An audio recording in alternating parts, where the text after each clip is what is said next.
Hello everyone. మీరు ఎంతగానో ఎదురు చూస్తున్న ఎల్ఐసి లైఫ్ ఇన్సూరెన్స్ కార్పొరేషన్ నుంచి ఒక మంచి అండ్ భారీ వేకెన్సీస్తో నోటిఫికేషన్ అనేది విడుదల అవ్వడం జరిగింది. ఏవేఓ అంటే అసిస్టెంట్ అడ్మినిస్ట్రేటివ్ ఆఫీసర్స్.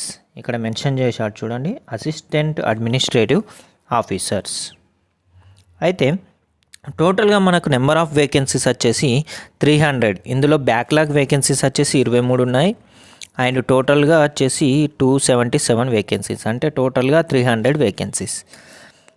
అయితే కేటగిరీ వైజ్గా ఇలా వేకెన్సీస్ అనేది ఇచ్చాడు, ఇది చూడండి. ప్లస్ ఇక్కడ ముందు వీడియోలో అంటే age relaxation, educational qualification, examination syllabus, examination pattern, last date ఎప్పుడు, స్టార్టింగ్ డేట్ ఎప్పుడు అనేది చూద్దాం. అయితే స్టార్టింగ్ డేట్ వచ్చేసి 15th జనవరి అండ్ ఎండింగ్ వచ్చేసి 31st జనవరి. మనకి ఆన్లైన్ ఎగ్జామ్ వచ్చేసి 17th ఫిబ్రవరి అండ్ 20th ఫిబ్రవరి, అంటే 2 డేట్స్లో ఉంటుంది. టెంటేటివ్ అని ఇచ్చాడు, అంటే ఇది లేకుంటే ఇంకా ఏమైనా చేంజెస్ అనేది ఒక 2-3 డేస్ అలా చేంజెస్ ఏమైనా చేయొచ్చు, లేదంటే ఇదే డేట్స్లో ఉండవచ్చు ఎగ్జామినేషన్ డేట్ వచ్చేసి. అయితే చేంజ్ అనేది మర్చిపోండి, అయితే ఈ ఎగ్జామినేషన్ డేట్స్లోనే ఉంటాయి అన్నట్టుగా మీరు ప్రిపరేషన్ అనేది చేసుకోండి. అండ్ మెయిన్ ఎగ్జామినేషన్ వచ్చేసి ఆల్రెడీ మెన్షన్ చేశాడు, మెయిన్ ఎగ్జామ్ డేట్ వచ్చేసి 18th March. Okay, candidates are advised to regularly keep in touch with the authorised LIC website for details and update. Okay, ఏదైనా update అనేది వస్తే మనది LIC వెబ్సైట్కి వెళ్ళేది. మనం ఏదైనా ఇప్పుడు సపోజు హాల్ టికెట్స్ ఇష్యూ కానీ అలాంటివి ఉంటాయి కదా, అయితే డైలీ అనేది మనం ఎల్ఐసి వెబ్సైట్ అనేది చెక్ చేయాలి. అయితే ఏజ్ రిలాక్సేషన్ వచ్చేసి ఎస్సీ ఎస్టీకి వచ్చి 5 years అండ్ ఓబీసీకి వచ్చేసి 3 years. ఇలా మిగిలిన కేటగిరీస్ కూడా ఇలా ఇచ్చాడు చూడండి. దెన్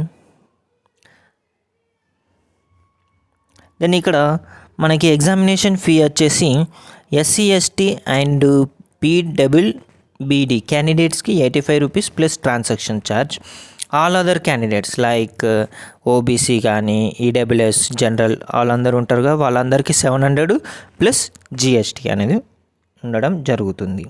అయితే సెలక్షన్ ప్రొసీజర్ వచ్చేసి assistant administrative officers will be done through a 3-tiered process and A subsequent pre recruitment medical examination. First one వచ్చేసి ప్రిలిమినరీ ఎగ్జామినేషన్, సెకండ్ వన్ వచ్చేసి main examination. Okay, first of all మనకి ప్రిలిమ్స్కి సంబంధించిన pattern like IBPS clerk, IBPS PO exam రాస్తారు కదా, same ఇది కూడా same అలానే pattern అనేది ఉండడం జరుగుతుంది. Reasoning ability, quantitative aptitude, English with special emphasis on grammar, vocabulary and comprehension. Okay, reasoning ability వచ్చేసి 35 questions, క్వాంటిటేటివ్ 35, ఇంగ్లీష్ వచ్చేసి 30 marks. ఇంగ్లీష్ వచ్చేసి మీరు ఓన్లీ క్వాలిఫైయింగ్ ఇన్ నేచర్ అంతే. ఇక్కడ మెన్షన్ చేశారు చూడండి, English language test will be of qualifying nature and the marks in English language will not be counted for ranking. అంటే ఇప్పుడు ఓన్లీ రీజనింగ్ ఎబిలిటీ, మ్యాథ్స్లో మీరు స్కోరింగ్ అనేది చేసుకొని మీకు ఇంగ్లీష్లో క్వాలిఫైయింగ్ మార్క్స్ వస్తే సరిపోతుంది. దెన్ మెయిన్ ఎగ్జామినేషన్ వచ్చేసి reasoning ability, general knowledge on current affairs, data analysis and data interpretation, insurance and financial market awareness. Okay, ఇది ఎల్ఐసి కాబట్టి ఎల్ఐసికి సంబంధించిన నోటిఫికేషన్ కాబట్టి ఇన్సూరెన్స్ గురించి మనం ప్రిపేర్ అవ్వాలి. ఎవరైతే ఎగ్జామినేషన్ అప్లై చేస్తారో వాళ్ళు ఇన్సూరెన్స్ గురించి నాలెడ్జ్ అనేది పెంచుకోవడం జరగాలి.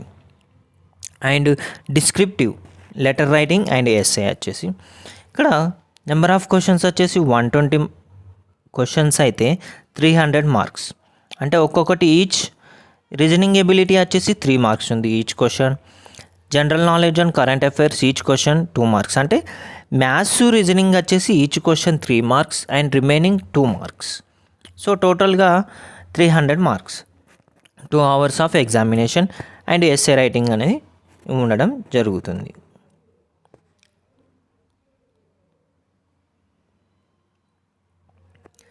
దెన్ ఎవరైతే మెయిన్స్ ఎగ్జామినేషన్ క్వాలిఫై అవుతారో వాళ్ళకి ఇంటర్వ్యూ అనేది కండక్ట్ చేయడం జరుగుతుంది, వాళ్ళకు మాత్రమే. ఓకే, ఎలా అప్లై చేయాలి మరి? ఎల్ఐసి వెబ్సైట్కి వెళ్ళేసి మీ అప్లికేషన్ ప్రొసీజర్ అనేది ఇలా అప్లికేషన్ రిజిస్ట్రేషన్ అంటే స్టెప్ బై స్టెప్ అనేది ఇక్కడ ఇవ్వడం జరిగింది.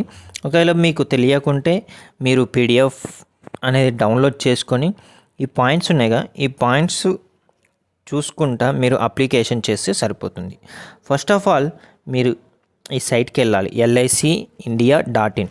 ఓకే, ఆ తర్వాత వెళ్ళిన తర్వాత ఏదైతే మీరు కరెంట్ ఈమెయిల్ ఐడి యూజ్ చేస్తున్నారో ఆ email ID and phone number తోటి రిజిస్టర్ అవ్వండి. రిజిస్టర్ అయిన తర్వాత మీకు SMS అనేది రావడం జరుగుతుంది అండ్ సేవ్ అండ్ నెక్స్ట్ అనేది క్లిక్ చేయండి. ఓకే, మీరు అంటే మీ ఎడ్యుకేషనల్ క్వాలిఫికేషన్స్, మీ ఏజ్ రిలాక్సేషన్స్, కేటగిరీ అలాంటివి చిన్న డీటెయిల్స్ అనేది అడగడం జరుగుతుంది అప్లికేషన్లో. ఈ అప్లికేషన్ ఫీ వచ్చేసి ఆన్లైన్ మోడ్లోనే ఉంటుంది. అప్లోడ్ డాక్యుమెంట్స్ వచ్చేసి ఇక్కడ సిగ్నేచరు, తంబు అనేది డిక్లరేషన్ ఫామ్ అనేది మీరు కరెక్ట్గా ఫిల్ చేయండి. ఎందుకంటే ఒక్కొక్కసారి ఇప్పుడు మన బ్యాంకులనేమో ఇప్పుడు సిగ్నేచర్ అండ్ లెఫ్ట్ థంబ్ వచ్చేసి బ్లూ ఇంక్, బ్లాక్ ఇంక్ అని అడుగుతుంది కదా, సేమ్ ఇలానే ఇక్కడ మెన్షన్ చేశాడా చేయలేడా అనేది చూసి మీరు ప్రిఫరెన్స్ అనేది చూడండి. అయితే మీరు ఆల్రెడీ బ్యాంకింగ్ ఎగ్జామ్లో అయితే మీరు బ్లాక్ ఇంకో బ్లూ ఇంకో ఆల్రెడీ సిగ్నేచర్ చేసేసి అప్లోడ్ చేసుకుని అంటే మీ మొబైల్లో అప్లోడ్ చేసుకుని ఉంటారు కదా, అప్లోడ్ చేసుకున్న దానికి చూడండి మీరు బ్లాక్ ఇంక్ యూజ్ చేశారా, బ్లూ ఇంక్ యూజ్ చేశారా. అయితే ఇప్పుడు ఇక్కడ LICలో అప్లై చేసేటప్పుడు బ్లూ ఇంక్ అడుగుతుందా, బ్లాక్ ఇంక్ అడుగుతుందా, దేనికి అంటే సిగ్నేచర్కి సపరేట్గా అండ్ తంబుకి సపరేట్గా అలా ఉంటుంది కదా, అది చూసుకోండి. సిగ్నేచర్ అయితే మాత్రం క్యాపిటల్ లెటర్లో యాక్సెప్ట్ అనేది ఏ నోటిఫికేషన్ అయినా యాక్సెప్ట్ అనేది చేయరు. ఓకే, లెఫ్ట్ థంబ్ ఇంప్రెషన్ వచ్చేసి white paper with black or blue ink. Hand written declaration same అంటే క్యాపిటల్ లెటర్స్లో ఉండకూడదు. Okay, black or blue ink దీనికి కూడా. ఓకే, అయితే టోటల్గా left thumb impression and hand డిక్లరేషన్కి ఏదైనా ఒక పెన్ను యూజ్ చేయండి సరిపోతుంది. Okay, this is the notification. Thank you.